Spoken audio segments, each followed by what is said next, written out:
Welcome, my name is Seb Mars. Welcome to the channel. Today I'm going over branding. I'm going to show you the brand that I'm going to be using to create my Shopify store from scratch, step by step, so you can follow along and watch me go as I develop a complete Shopify store with a branding and some print-on-demand clothing, and even maybe some shoes with a shoe services for Shopify. So here you go. Here is the brand that I'll be using to create the store. It's my brand Fly3. You can check out the actual website that's live right now, which is in the description and in the links on the YouTube artwork. This is the brand that I'll be using to create my Shopify store.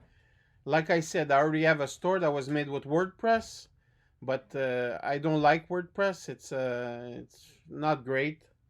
So what makes a great logo? What do you think makes this logo a great logo? First of all, I'll tell you, these are the 5 principles of an effective logo design. First of all, it must be simple. Simplicity. Very simple. Three-letter word. A wing as a logo, and the little 3 that differentiates this logo with others. Memorable. I think it's memorable. Who has never dreamed of having wings on their shoes? So having a wing as a logo, it's never been done before. It's not like I'm copying something that's been done. And the logo itself is very striking, and it's a memorable logo.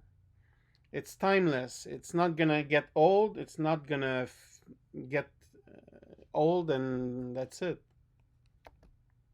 It's versatile and it's appropriate for the athletic apparel industry. It's very good and very representative of what. So basically, I'd like to hear your comments in the comments below. Tell me what you think of the brand, and I'll see you in the when I start recording for the next chapter, which is going from zero to making money with the Shopify store. Stay tuned. So guys, thank you for watching. If you like what I put out as content, you can always subscribe, and I'll see you in the next one.